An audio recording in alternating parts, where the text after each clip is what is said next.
اب یہاں چند جملے بولنے کی اجازت چاہتی ہوں۔ حضرت عمر فاروق رضی اللہ عنہ کے دور میں جب یہ دیکھا گیا کہ مسلمان مرد کتابیہ عورتوں سے نکاح کرتے جا رہے ہیں اور اپنی مسلمان عورتیں پیچھے رہ گئی، تو انہوں نے پابندی لگا دی۔ کیوں؟ ایک تو کہا کہ پھر ایسی عورتیں عموماً حسن میں، جمال میں زیادہ ہوتی ہیں، تو ہماری مسلمان عورتوں کا کیا بنے گا؟ اور جو دوسرا ان کا پیغام تھا وہ کیا تھا؟ اور وہ یہ تھا کہ ایسی عورتیں عموماً اپنے ساتھ بے دینی لاتی ہیں، چونکہ ان کے اپنے پاس دین نہیں ہے۔ اب یہاں پھر آپ کے لیے یہ کوئی اتنا ایشو نہیں، لیکن باہر کی دنیا میں اب یہ ایشو بھی نہیں رہا۔ آپ کتابیہ تو چھوڑ دیجئے، آپ کسی بھی مجوسی سے شادی کر لیں، ایتھیا سے شادی کر لیں، ہوگا کیا؟ آپ اس کو بالکل ٹھنڈے دل اور دماغ سے سوچیے۔ الحمدللہ ہم مسلمان تو ہیں، لیکن جو اردو بولنے والے ہم انڈو پاک کلچر کے لوگ ہیں نا، ہمارے ہاں خاندانی روایات بہت اہم ہیں۔ آپ تصور میں لائیے کہ ایک لڑکا ایک لڑکی سے شادی کرتا ہے، اور لڑکا مسلمان ہے اور لڑکی نان مسلم ہے، وہ کس درجے کی، اس کو چھوڑ دیجیے، کیونکہ مشرک سے تو نکاح ہو ہی نہیں سکتا نا، pagan, fire worshipper, idol worshipper نہیں ہو سکتا۔ وجہ کیا ہے؟ اس کا خدا کوئی اور، اس کا خدا کوئی اور، اس کا لائف سٹائل کوئی اور، اس کا اور۔ اس نے صبح اٹھ کے الصلاۃ خیر من النوم پہ جانا ہے، اس نے جا کے اٹھ کے بھجن بجانے ہیں، اس نے اللہ سے مانگنا ہے، اس نے جا کے کہیں سے پرساد لینا ہے۔ کیا صرف 24 گھنٹے میں شادی کے بعد 8-10 ایسے نقطے نہیں آ جائیں گے کہ دونوں میں کلیش ہوگا؟ ادھر طہارت کے مسائل ہیں، ادھر ایسا کوئی ہے ہی نہیں ہے، ادھر نماز کی پابندیاں، ادھر نہیں۔ 24 گھنٹے بھی وہ کپل ساتھ نہیں رہ سکتا اگر وہ مرد اسلام پہ ہے، اور اگر وہ خود ہی اسلام پہ نہیں ہے تو پھر تو آپ یہی کہہ سکتے ہیں کہ 2 غیر مسلمس کی بھی تو شادی ہو جاتی ہے۔ تو اپنی نسلوں کو دین سکھا کر اس پہ عمل کروائیں گے اور پھر انشاءاللہ فائدہ ہوگا۔ ہاں، جس کا بیٹا خود یا جو مرد خود دین میں، ایمان میں اور علم میں اتنا پختہ ہے کہ وہ اپنے قول، فعل، اپنے کردار سے اس عورت کو مائل کرے، تو اس کو اہل کتاب عورت جو ان ساری شرائط پہ ہو، یعنی کہ پہلے آپس میں چھپ کے دوستی ہو گئی، پہلے چھپا کے شادی کی، کچھ سال تک بعد میں بتائیں گے، یہ نہیں، اس کے لیے دوسری عورت سے نکاح کرنے میں کوئی حرج نہیں۔ تو اہل کتاب عورت سے شادی کی شرائط، اللہ سے دعا کریے کہ ہماری نسلوں کی حفاظت کریں۔ آپ سوچیے وہ بچہ کیا ہوگا؟ حضرت عمر کے پاس ایک بوڑھا شخص ایک جوان بیٹے کو لایا کہ یہ میری بات نہیں مانتا، نافرمان ہے، اس کو سمجھائیں۔ بیٹے نے کہا کہ امیر المومنین، آپ کی میں ہر بات کا جواب دوں گا، پہلے آپ میری ایک بات کا جواب میرے باپ سے لے دیں کہ بیٹا ہونے کے ناطے میرے کیا حقوق ہے۔ تو جو پہلا حق حضرت عمر نے دیا تھا اس کو کیا کہ یہ تیرے لیے ایک اچھی ماں لاتا، پھر تیرا اچھا نام رکھتا اور تیری اچھی تربیت کرتا۔ کہنے لگا بس میرے باپ نے میرے تینوں ہی حق نہیں دیے۔ اس نے ایک مجوسی عورت سے شادی کی، فائر ورشپر تھی، آگ کی پوجا کرتی تھی، اور چونکہ وہ مسلمان نہیں تھی اور اس نے میرا نام جوالا رکھا، بے معنی سا نام ہے یہ، جالے اور اس طرح کے کیڑوں کے ناموں پہ، اور میری ماں چونکہ مسلم نہیں تھی اس نے میری اچھی تربیت نہیں کی۔ تو حضرت عمر نے کہا تھا کہ اے شخص، اس بیٹے کو لے جا، قصور اس کا نہیں تیرا۔ تو یہاں ہم دامن میں جھانکیں، اپنے گریبانوں میں جھانکیں، اولادوں کی نافرمانیوں کی بات تو ہم کریں، کہیں قصور ہمارا اپنا ہی نہ ہو، اور اللہ تعالیٰ سب بگڑے ہوئوں کو ہدایت پہ لے آئے۔ آگے آیت 6 میں وضو کے فرائض کا ذکر ہے۔ آپ دیکھیے کہ پورے قرآن میں نہ تو نماز کا پورا طریقہ ہے نہ وضو کا، اشارتاً کچھ چیزیں ہمیں ملتی ہیں۔ کیوں؟ ابھی میں نے ایک جملہ بولا کہ قرآن کی ڈکشنری حدیث ہے، تو آپ کو وضو کا پورا طریقہ حدیث سے ملے گا، لیکن یہاں سنتیں نہیں، فرائض کا تذکرہ ہے۔ ابھی دیکھیے، یا ایھا الذین آمنوا اذا قمتم الی الصلاۃ فاغسلوا وجوہکم وایدیکم الی المرافق، یہاں تک ایک، پھر وامسحوا برؤوسکم وارجلکم الی الکعبین۔ کیا پتہ چلا کہ وضو جو کہ نماز کی شرط ہے، اور وضو کی شرط کیا ہے؟ نمبر 1 طہارت، پاک ہو انسان، بہترین طریقے سے اپنے آپ کو صاف ستھرا رکھے۔ آپ دیکھیے کہ وضو کے ساتھ ایک دم انسان اپنے آپ کو پاک محسوس کرتا ہے، اسی لیے حکم ہے کہ کثرت سے وضو میں رہو۔ مومن اپنے وضو کی حفاظت کرتا ہے، پھر آپ وضو کریں گے نا تو روحانی سکون ملتا ہے، اسپرچولی آپ اپنے آپ کو اپ فیل کرتے ہیں۔ اگر آپ میں سے کسی کو ڈپریشن کی بیماری ہے، انگزائٹی ہے، آپ ڈاؤن فیل کرتے ہیں تو بس وضو سے رہنے کی عادت ڈالیے، آپ دیکھیے گا بہت فرق پڑتا ہے۔ پھر اسی طرح صغیرہ گناہوں کی معافی، ہمارے جسم کے جس عضو سے پانی گرتا ہے اس کے گناہ بھی معاف ہو جاتے ہیں حدیث کی روشنی میں، اور روز قیامت وضو کے اعضاء چمکیں گے، کتنی خوبصورتی ہوگی اس دن اگر آپ اس کو سمجھیں۔ پھر اسی طرح وضو کی شرائط کیا ہے؟ نمبر 1 دل میں نیت، اور نیت کیا ہے؟ العمل القلب، زبان سے جب لفظ ادا ہوتے ہیں تو وہ تو قول بن جاتا ہے۔ پھر بسم اللہ پڑھنا، پھر اعضاء ترتیب سے دھونا، یعنی جو ترتیب اللہ نے بتا دی اور نبی صلی اللہ علیہ وسلم نے کر کے دکھا دی وہی ترتیب ہے، یعنی کہ پہلے آپ پاؤں دھونے لگ جائیں اور باقی کام کرتے ہوئے اینڈ پہ منہ دھوئیں، ایسا نہیں ہے۔ پھر تیسری بات ہے کہ اعضاء کو تاک تعداد میں دھونا، یعنی آڈ نمبر، یعنی بس ایک دفعہ سے بھی وضو ہو جاتا ہے لیکن مسنون طریقہ 3 تک کا تھا۔ پھر بال برابر جگہ خشک نہ رہے۔ اب دیکھیے آپ نے کہیں بھی جانا ہو اور بڑی محبت سے جا رہے ہیں، کتنا وقت لگاتے ہیں تیاری میں؟ جہاں جتنی محبت اور خوشی زیادہ وہاں اہتمام زیادہ ہے نا۔ دوستوں کو ملنا ہے، فیملی کو ملنا ہے، بھائی بہنوں سے ملنا ہے، شادیوں میں جانا ہے، تو نماز اللہ سے ملاقات ہے۔ جس کو جتنی اللہ تعالیٰ سے محبت ہوگی نا وہ اتنے خوبصورت طریقے سے وضو کرے گا۔ اللہ تعالیٰ ہمارے وضو خوبصورت طریقے سے کرنے والا ہمیں بنا دے۔ اس کے بعد آیت نمبر 7 کا ٹاپک ہے اسلام ایک نعمت اور کلمہ طیبہ ایک عہد ہے۔ آپ کہتے ہیں اشہد ان لا الہ الا اللہ واشہد ان محمد رسول اللہ۔ اللہ نے اس آیت میں کیا دیا پیغام؟ وَاذْكُرُوا نِعْمَتَ اللَّهِ عَلَيْكُمْ، اللہ کی نعمت کو اپنے اوپر یاد کرو۔ وَمِيثَاقَهُ الَّذِي وَاثَقَكُم بِهِ، اور وہ عہد یا وعدہ جو تم نے اس کے ساتھ پختہ کیا، اذ قلتم، جب تم نے کہا، سمعنا وَأَطَعْنَا، اس کو ہائی لائٹ کیجئے، سمعنا وَأَطَعْنَا، ہم سنیں گے اور مانیں گے۔ یہ ہے میرا آپ کا مقام۔ قرآن کی جو بات اس وقت بھی آپ کو سمجھ آ رہی ہے، آپ کے کانوں سے ٹکرا رہی ہے، اس کو سننے کے بعد کہیے انشاءاللہ میں مانوں گی۔ یہ جو حج اور عمرے میں لبیک اللہم لبیک کہتے ہیں نا، یہ صرف وہی نہیں چھوڑ کے آنا ہوتا، اس کو جہاز میں سوٹ کیس میں بھر کے ساتھ لانا چاہیے، کیونکہ یہ ساتھ آئے گا نا تو پھر آپ اپنی باقی زندگی میں ہر نیکی کے موقع پہ کیا کہیں گے؟ لبیک۔ کوئی بات سنیں گے تو کہیں گے سمعنا وَأَطَعْنَا، اور کہ وَاتَّقُوا اللَّهَ إِنَّ اللَّهَ عَلِيمٌ بِذَاتِ الصُّدُورِ، اللہ سے ڈرو کیونکہ اللہ تعالیٰ سینے کی باتیں جانتا ہے۔ تو اسلام حقیقت میں ایک نعمت ہے۔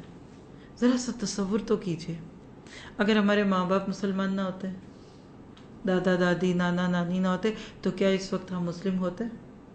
کیا ہمارے ایمان میں اتنی حرارت ہے کہ حضرت بلال کی طرح کوڑے سہ کر بھی اسلام پہ آتے ہیں؟ کیا ہمارے پاس اتنا علم ہے کہ ہم اسلام سے متاثر ہو کر مسلمان ہوتے؟ تو کیا یہ نعمت نہیں؟ We are Muslim by choice اور چانس۔ ہم اتفاقاً تو نہیں مسلمان ہو گئے۔ جو اتفاقی مسلمان ہوں گے نا، آنے والی نسلوں میں یہ اتفاقات بھی ختم ہو جائیں گے، اور اللہ نہ کرے کہ پھر ہماری نسلوں میں کوئی کہ ہاں میرے دادا نانا ماما باپ فلاں مسلمان تھے اور آج ایسا ہو رہا ہے۔ اس کے بعد آیت نمبر 8 سے 10 میں عدل کے علم بردار بن کر کھڑے ہو جاؤ۔ امت مسلمہ دنیا میں عدل کا جھنڈا پکڑ کے کھڑی ہوتی ہے۔ جتنی جنگیں نبی کے دور میں لڑی گئیں وہ اصل میں اسی عدل کو قائم کرنے کے لیے تھیں۔ اس لیے کیا فرمایا کہ یا ایھا الذین آمنوا کونوا قوامین للہ، اللہ کے لیے قوام بن کے کھڑے ہو جاؤ، یعنی ٹیک اے اسٹینڈ۔ جیسے دنیا میں آپ پسند کرتے ہیں نا کہ لوگ آپ کے لیے اسٹینڈ کریں، سیاستدان چاہتے ہیں میرے فالوورز میرے لیے اسٹینڈ ہو، میں دعوت دوں کسی جلسے میں آنے کی تو وہ آ جائیں، ووٹ دیں مجھے۔ ماں چاہتی ہے کہ میرے بچے میرے پوائنٹ آف ویو سے کہہ لیجئے کہ اتفاق کرے۔ بیویاں اکثر چاہتی ہیں کہ میاں صاحب میرے بہاف پہ اسٹینڈ لیں، جہاں میری کوئی برائی ہو رہی ہے تو فوراً کھڑے ہوں۔ اللہ یہ چاہتا ہے کہ آپ اور میں اسلام کے سفیر بن جائیں، دنیا میں چلتے پھرتے معاملات کرتے اللہ تعالیٰ کی طرف لوگوں کو بلاتے ہوئے اس چیز کا اہتمام رکھا کریں کہ ہر انسان اللہ تعالیٰ کی طرف سے ایک نمائندہ ہے جو لوگوں تک پہنچتا ہے۔ اور پھر اس میں عدل کی بھی بات کر کے بتا دیا کہ کسی سے دوستی ہے یا دشمنی ہے، وَلَا يَجْرِمَنَّكُمْ شَنَآنُ قَوْمٍ عَلَىٰ أَلَّا تَعْدِلُوا، یعنی دشمنی اور محبت دونوں میں عدل کا دامن نہیں چھوڑنا، اور ساتھ ہی پھر تقوی کی بات کر کے بتا دیا وعد اللہ الذین آمنوا وعملوا الصالحات۔ اب دیکھیے پورے قرآن میں کہیں صرف آمنو کے اوپر وعدے نہیں ہیں۔ آپ اپنا نام تو مسلمانوں جیسا رکھ لیں اور 2 نبیوں کے نام ملا کر نام رکھیں بچے کا، محمد ابراہیم، محمد اسماعیل، محمد عبداللہ کہہ لیں، چلے عبد الرحمن کیوں نہ کہہ لیں، اللہ کے ناموں پہ نام رکھ لیں۔ جب تک عامل الصالحات نہیں ہوں گے وہ نام کام نہیں آئیں گے۔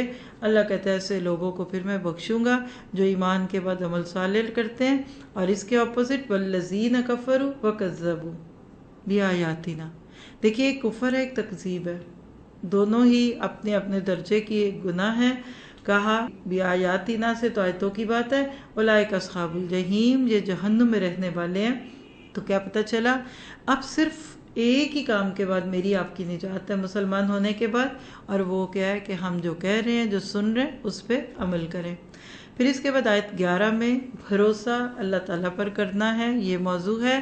یا ایھا الذین آمنوا اذکروا نعمت اللہ علیکم، اللہ یاد کروا رہے مسلمانوں کو ایک نعمت جو ان پہ ہے۔ کیا اذ ہم قوم، جب ارادہ کر لیا تھا ایک قوم نے کہ تمہاری طرف ہاتھ بڑھائیں، اور اللہ نے ان کے ہاتھ تم سے روک دیے، اور اللہ سے ڈر جاؤ، اور بے شک اللہ پہ توکل کرتے ہیں مومن۔ اصل میں نبی صلی اللہ علیہ وسلم کی زندگی میں کئی مواقع پہ دشمنوں نے آپ پہ قاتلانہ حملہ کیا، اسی طرح دھوکے سے صحابہ کرام کو کئی جگہ پہ مارا گیا، کچھ لوگوں کو تبلیغ کے نام پہ بلایا اور وہاں ان کو قتل کیا گیا، حفاظ کرام جو تھے رجی کے واقعے میں قتل کیے گئے۔ ان سارے واقعات کو جمع کر کے آج تک، میں تو اس کو آج پہ لے آؤں گی، لوگ کہتے ہیں اگر تم مسلم آئیڈینٹی کے ساتھ پھرو گے ویسٹ میں تو تم پہ بڑی مشکلیں آئیں گی، تمہاری چیکنگ مشکل ہو جائے گی، تمہارے ساتھ یہ ہوگا وہ ہوگا۔ بھروسہ اللہ پہ، زمین بھی اللہ کی، آسمان بھی اللہ کا، تو مسلمان کو کانفیڈنٹ ہونا چاہیے۔ We shouldn't be embarrassed Muslim, we should be proud to be Muslim. کبھی بھی اسلام کے اوپر لوگوں کو شرمندہ نہ ہونے دیں، اور اللہ پہ نظریں ہوں گی تو اللہ تعالیٰ پھر ہر وقت آپ کو بچا بھی لے گا مشکل چیزوں سے۔ اس کے بعد دوبارہ بنی اسرائیل سے جو عہد لیا گیا تھا شریعت کا، اس کا تذکرہ ہے آیت نمبر 12 میں، بالکل وہی انداز جو پیچھے سورۃ بقرہ میں بھی گزر چکا کہ وَلَقَدْ أَخَذَ اللَّهُ مِيثَاقَ بَنِي اسرائیل، ہم نے بنی اسرائیل سے ایک میثاق لیا تھا اور ان میں 12 سردار دیے تھے، اور اللہ نے کیا کہا تھا، انی معکم۔ اگر آپ لفظ انی معکم کو ہائی لائٹ کر لیں اپنے مصحف میں تو کسی ملک پہ اللہ کی مدد آنے کا، یا کسی لیڈر، کسی حکمران کے ساتھ اللہ کی غیبی مدد آنے کا طریقہ کار اس آیت میں لکھا ہوا ہے۔ پاکستان پہ اللہ کی رحمت کب ہوگی، لئن اقمتم الصلاۃ، اگر تم نماز قائم کرو گے، وآتیتم الزکاۃ، زکوٰۃ کا نظام بناؤ گے، وآمنتم برسلی، پھر تم میرے رسولوں پر ایمان لاؤ گے، وعزرتموہم، پھر ان کو تم تقویت پہنچاؤ گے، وقرضتم اللہ قرضا حسنا، اور اللہ کے دین کو پھیلانے کے لیے مال جان وقت لگاؤ گے، لأکفرن عنکم سیئاتکم، میں تمہاری برائیاں تم سے دور کر دوں گا، وَلَأُدْخِلَنَّكُمْ جَنَّاتٍ تَجْرِي مِن تَحْتِهَا الْأَنْهَارُ، اور تمہارے لیے وہ جنتیں کھول دوں گا جن کے نیچے نہریں بہتی ہیں۔ یعنی یہ ہے مسلمانوں کو ایڈ ملنے کی شرائط۔ آج مختلف ناموں سے ہم ایڈ کے طلبگار ہوتے ہیں، مجھے بتانے کی ضرورت نہیں کس ملک سے، کس ادارے سے، کس نام سے مدد لینے اور بھاری شرائط پہ قرضے لے کر اپنے ملک کو چلانے والے، سورۃ مائدہ کی آیت 12 کو دل پہ لکھ لیں۔ اللہ آپ کی وہ ایڈ کرے گا، یا اللہ آپ کو وہ مدد دے گا جس میں کوئی انٹرسٹ نہیں ہے۔ آپ کو پتہ ہے کہ ایک رف فگر ہے، $1 جو غیر ملکوں سے مسلمانوں کے آپ کے اس ملک میں ایڈ کے نام پہ آتا ہے، $1، اس میں سے $90 انہی کے اپنے سفارت خانے اور اس پروسیس میں لگ جاتا ہے، اور جو 10% ہے نا بیچ میں سے، وہ آپ کے ملک کے کرپٹ حکمران اور جو بھی لوگ اس میں ہوں گے، سب تو ایسے نہیں ہوں گے، لیکن جس پروسیس سے گزرتا ہے، جو ان کا عملہ ہے، جو خیانتیں ہوں گی، خرد برد ہوگی، فیورٹزم ہوگا، وہ اس میں جا کر صرف ایک پینی، ایک پیسہ آپ غریب عوام تک پہنچتا ہے، اور وہی $1 جب آپ نے واپس کرنا ہے تو ہو سکتا ہے وہ کتنے گنا زیادہ ہو گیا ہوگا۔ اللہ کہتا ہے تم میرے سے بھی تو کبھی مدد مانگو، ایاک نعبد و ایاک نستعین تو تم کہتے ہو۔ حضرت عمر کا دور تھا، بارش نہیں ہوئی، خشک سالی تھی اور لوگ مرنے لگے بھوک سے۔ جب سارے ریسورسز ختم ہو گئے تو حضرت عمر کے دل میں خیال آیا کہ ساتھ ایک نان مسلم حکمران ہے۔ ہر دور میں قیصر و کسریٰ اور ایسے نجاشی اور باقی لوگ رہتے تھے، ہرکل بھی تھا۔ انہوں نے ایک غیر مسلم حکمران کو لکھ دیا کہ ہمارے اوپر اس وقت ایک مشکل آئی ہوئی ہے، کچھ مدد کیجیے۔ خوشی خوشی انہوں نے ایک بڑا قافلہ سامان سے لدا ہوا بھیج دیا، کیونکہ غیر مسلم چاہتے ہی ہیں کہ مسلمان ہم سے مانگیں، اللہ سے نہ مانگیں، ہمارے بندے بن کے رہیں، اللہ کے نہ بنے، کیونکہ وہ ڈومیننسی چاہتے ہیں، اپر ہینڈ چاہتے ہیں۔ اتنا کچھ آیا لیکن چند دن بعد پھر ختم۔ اصل بات ہے کہ ہمارے اندر اس چیز کی غیرت ہو اور اللہ ہمیں غیرت مند کر دے۔ پھر اس کے بعد آیت 13 سے 14 میں بنی اسرائیل کی اللہ سے رحمت کی دوری کی وجہ کیا ہے؟ عہد شکنی، وعدہ خلافی ہے۔